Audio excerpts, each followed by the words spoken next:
Welcome back to Raw is Retro on the Sharpshooters YouTube channel. We are here to talk about Raw is War from the 10th of August 1998. I am your host, the Big Ross Man, or Romos? Rosmos? Robos. Romos. Rosmos sounds like a festive holiday. Thankfully, he's not been seen in the new era of WWE, the Triple H era, so hopefully that continues as well. But yes, I am joined by my co-host, as ever, Lord Manny Hayes. Yep. So how are you doing today, Ross? I'm good, mate. How are you? Yeah, not bad. Good. Yes, I am back. I've had a week off sick. I've had a week off at Alton Towers and Chessington and all the bloody theme parks in I've the seen UK. that. You've been playing the game of cues, I see. Yeah, mate, I tell you, 45 minutes for a ride. I don't even like roller coasters. I literally just go because my wife and my daughter like them, so it's been a bit of a nightmare. But yeah, it's all right. It's been fun. Had a good week off. Been watching a bit of Raw from the old school and also the new stuff. The new stuff's pretty good now, isn't it? I mean, let's not jump ahead. Much like how I just saw a really good preseason of Manchester United. Do I believe they're going to win the league? No. Let's get this straight. Till I get consistency, I'm not believing in no positive area. No, that's fair. Let's get back to 98 anyway. Man United did have a good season. They went on to win the treble this year. But anyway, we're talking about Raw. It's from Omaha, the Omaha Civic Auditorium. We start with Mankind, who's kind of just wandering around backstage, talking to himself, saying he wants to know the truth, wants to find Vince. He's got a chair. Very odd start to Raw. It's kind of like how this is like the cold open to Raw. It's like the show hasn't started because normally in the 98 era, the show starts when someone's talking in the ring or it starts with an opening match. But when it's stuff like this, it's like a cold open before. But you should have run the opening title after this. To be honest, it felt like. Yeah, it was weird cutting straight to this after the big kind of thing. But yeah, Mankind's straight into the ring. So he wants to speak to Vince. He's asking for Vince's help, basically. He wants answers, basically, because he's been screwed over and pushed around, and he's a pawn in this big game between Kane and Mankind and Undertaker and Stone Cold, and he's kind of the guy that's got the least kind of invested in all this, isn't he? Really, he's just there. That's Kane's buddy. Yeah, which they later in upcoming episodes, they become tag team champions once again. Yeah. So, Mankind's a little bit invested in this because obviously Undertaker's threw him off a cage and there's still bad blood there. Doesn't really mention that too much though, considering what he went through. Like, you think that'd be more of a pivotal point of the storyline, but been through hell with a man. No, it's more about his relationship with Kane. But yeah, not a bad kind of opening promo. Vince does his best to kind of twist Mankind, saying it's all everyone else's fault, and it's all down to the Undertaker. Basically, the Undertaker's to blame for everything. Yeah. And then the arena goes dark for a long time. Yeah, it was a really long time. I thought they had a power cut. I thought they had a power cut. This wasn't like, oh, the lights went out and someone's here. No, Undertaker struggled to get out of underneath that ring, I think, because he was about at least 30, 45 seconds the lights were off for. And that's a long time when you're just watching darkness. And JR and King can't fill really for that long without saying, what the hell's going on? I think King even says, we had a power cut. Undertaker appears and what does he do? He tries to chokeslam Vince, doesn't he? Yeah. And then Mankind starts beating up the Undertaker. Undertaker kind of just stands tall in this, basically. Yeah, I mean, this is the road to. I thought, the highway to hell to SummerSlam was a lot better than this. But it just feels shit. It's leading to a really underwhelming match as well between Undertaker and Stone Cold. Yeah. They don't mesh well because they're two brawlers. Like, you can't. It doesn't really work with two brawlers that aren't sort of like super intense. Like Reigns and Brock from the recent SummerSlam. That's two brawlers, but that was fantastic because they're really high intensity and there's a really good story. This is just kind of two guys that they almost seem to be going through the motions, really. Yeah. Which is a bit of a shame, because looking back on Austin's reign as champion, you think, if you just think back to it, you think, right, it was the biggest thing ever, and so far it's been a bit shit. It was. Do you know what?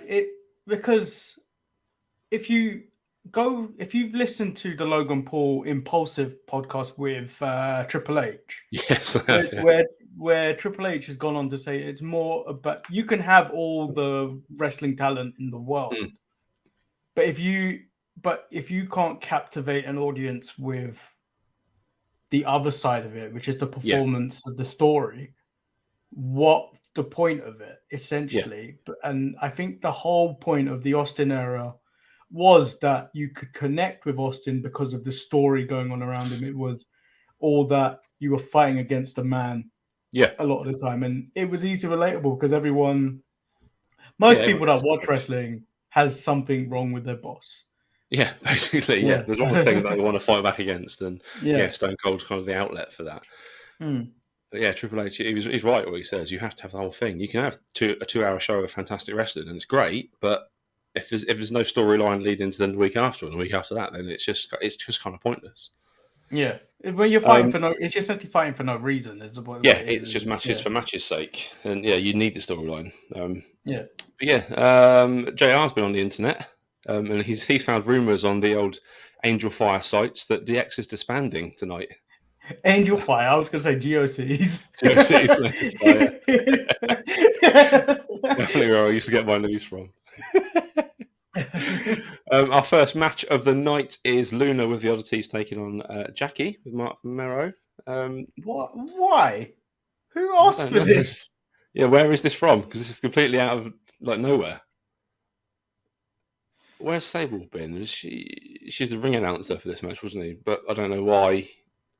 Yeah, it made no sense for why. Yeah, the match is fine. Like, Luna and Jackie are fine.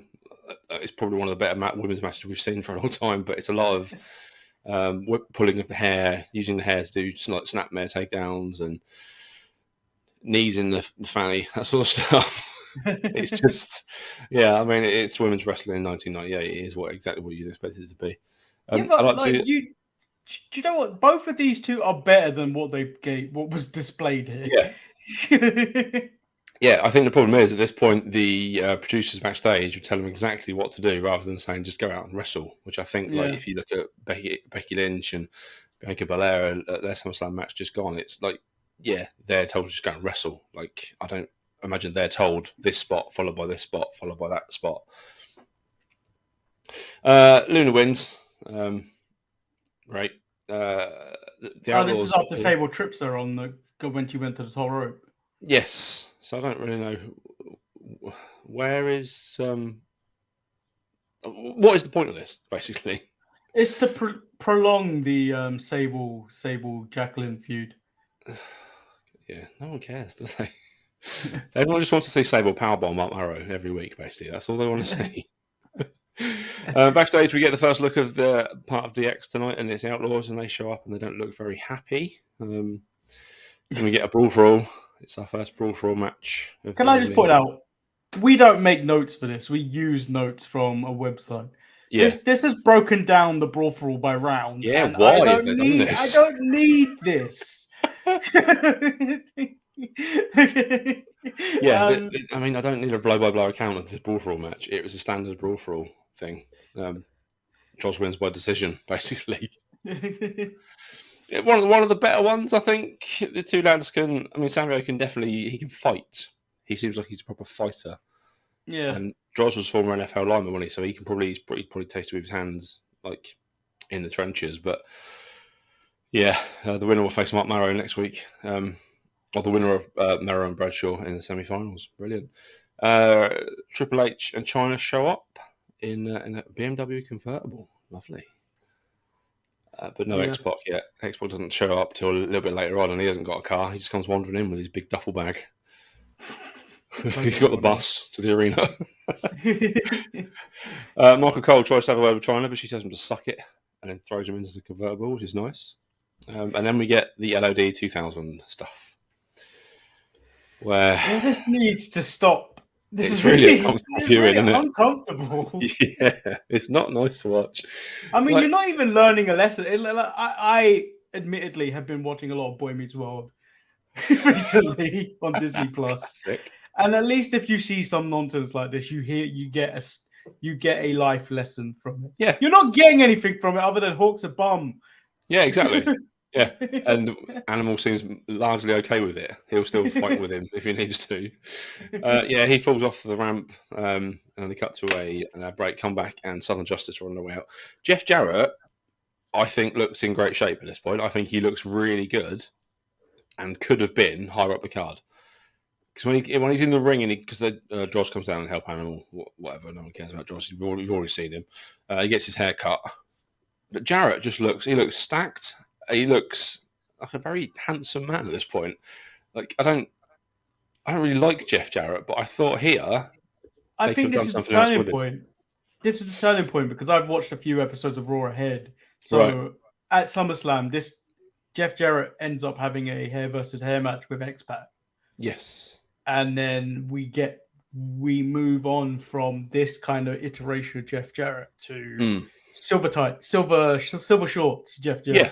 I like that. Which is the better version of Jeff Jarrett. And I think this is the turning point for Jeff. But it never really he goes further up in the card, but it's never like he gets to IC level, doesn't he? And that's kind of then he gets to that kind of level at WCW.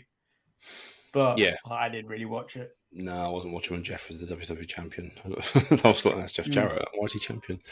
He debuts his guitar shot live in this one. Don't piss me off, guitar. And I don't think that was a work guitar either. I think it was a proper still guitar. Hands down the best guitar shots. Yeah. No one else does them better.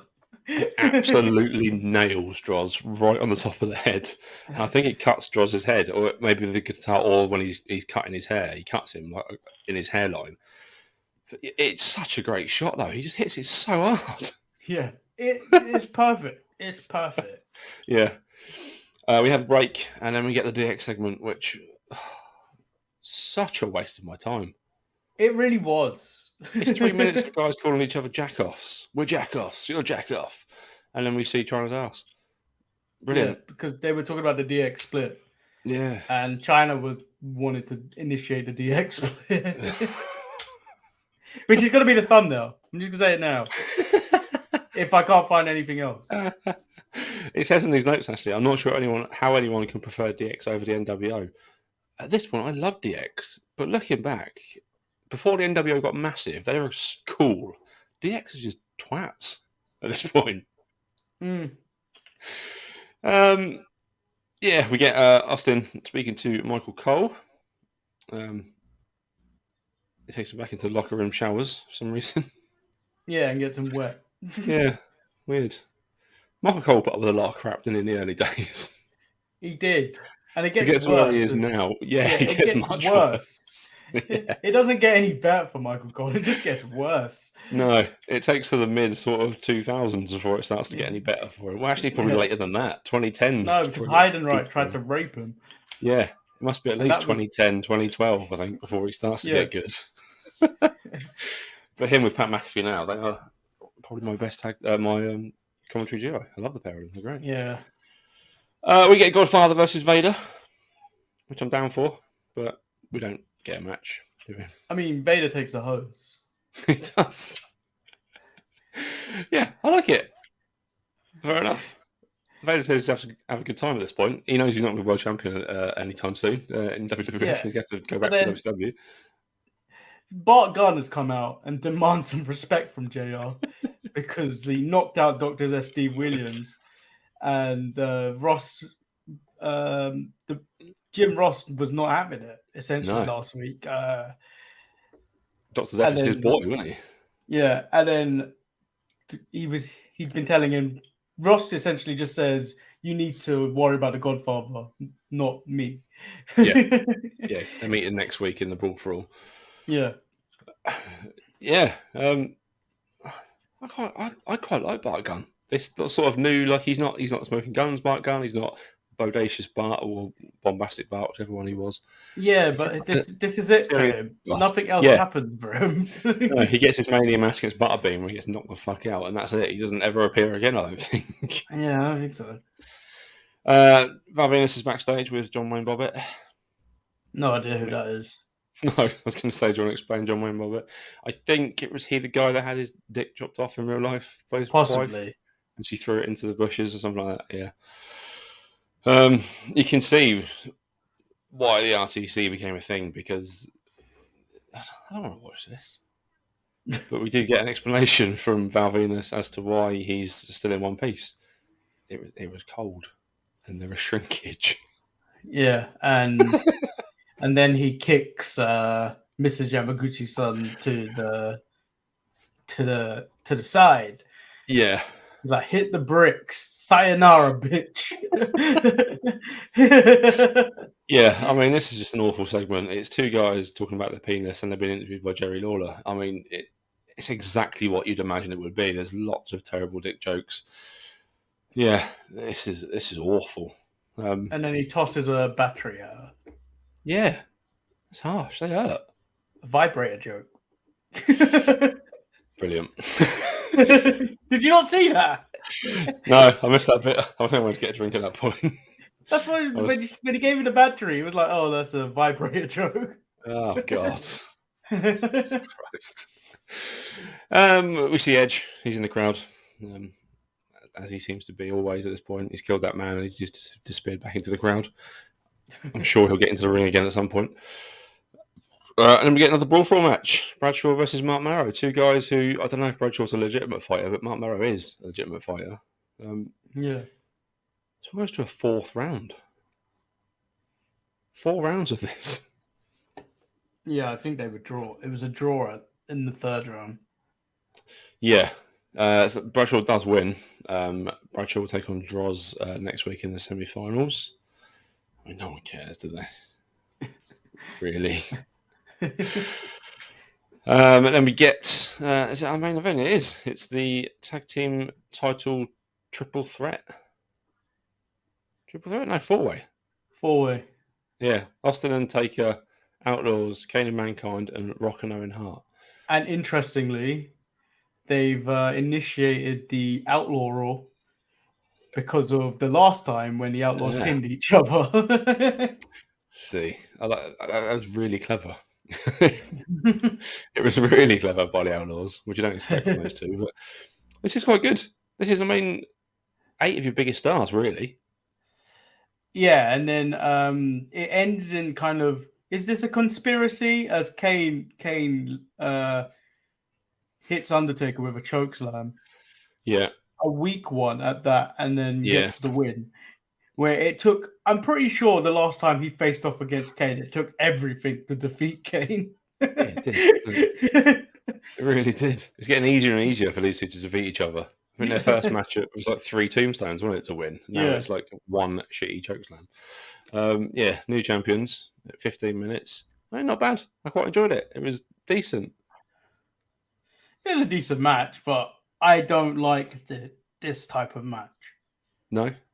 I just find it really, really pointless that the other 2 teams have to tag themselves in or find a way to tag themselves in. I find the actual structure of that match stupid. Even it includes the like variant of the triple threat version of this as well. I just don't like them. Yeah, they're hard to do right. Triple threats especially. Like there's always one guy who spends half the time just laying on the floor outside the ring, or so especially when you put it in a tag way, I always feel like you should have all 4 members in there. Yeah, 4-way dance, but you can tag your partner in and out. That'd be quite good actually. I don't know if I've ever seen one of them. None of them spring to mind. It'd be harder for a ref to notice a bit than throw 2 refs in there, but that'd be fun. We just thought up a new match type. Yeah, well, like even when Marcus talked about the first blood match, I think that was his concept of it, where if you can only really win the match like properly when you make the person bleed. Yeah. Yeah. Well, yeah, that's how it should be. But yeah, there we go. We've got no champions, and that ends this week's episode of Raw. I don't think Austin's going to be too pissed about losing the title belts. No. Seems like a pointless addition having him as the tag team champion anyway. But yeah, there we go. What was your match of the night, man? Main event. Yeah. There was nothing else on here. Matches, was there? No, really. Yeah, there's not a real Jackie. good matches or a brawl for all matches, which you're not giving it to. Yeah, there was 2 brawl for alls. There was a Southern Justice and Droz and Animal, which wasn't really a match either. Yeah, I mean it has to be the main event. It's got all your stars in it, and it was the best wrestling we saw of the show. Your MVP? Vader. He thought with his penis and not with his mind. I'm going to give it to Michael Cole. I feel like he deserves something from this because he's not had a good night. He's not had a good couple of weeks. He's just trying to do his job. Leave the man alone. He got pushed into a car. He soaked in the shower. Yeah, trying to talk to the Undertaker and all, which is always a tricky thing at this time. But that is it for this episode of Raw is Retro. You can find us on YouTube. Make sure you subscribe. We're very fast approaching 300, and by the time this episode's out, we might already be at 300. Who knows? But yeah, onto 1,000 and onto 1 million. We'll get one of those plaques. So we can... 1 million? Yeah, we're going to reach 1 million in a very. You never know. 50 by the time that happens. We need to do more live streams. The live streams get loads of views, and lots of people like the subscribe after the live streams. Yeah. Yeah, you can find us on all social medias at the Sharpshooters or at Sharpies Network. You can find us all of us individually in the Midcard Mess on Facebook. Just join that, have a search for it and join. It's really good fun, good place to chat about wrestling and look at pictures of nice ladies and stupid things in wrestling. It looks like I've had a part of my head disappeared because of the sunlight on my bald head. or you're about to die and Jesus is calling you. Oh yeah, exactly. Yeah. The lights. You can email the show to sharpshooters@gmail.com. Send us an email. Let us know what you think about wrestling at this time. I know a lot of you people that are watching this must have watched it back in the day. And also let us know if you're going to be at Clash at the Castle. The show is coming together. The card is coming together. We've got sort of Drew versus Roman in the main event, which is going to be very exciting. Follow the Sharpshooters Instagram account. I may live stream my journey to Wales. Oh, nice. That'd be good. It's going to be very boring. We'll get some pictures from our seats in the very top of the stadium where the wrestlers look like tiny ants. We've got big screens. We'll be fine. But yeah, if you're coming, let us know. We can have a little meet up outside the stadium before where we chat wrestling, all that sort of stuff. But yes, until we are back next time, it's goodbye from me, it's goodbye from Manny, and we will see you next time. Bye!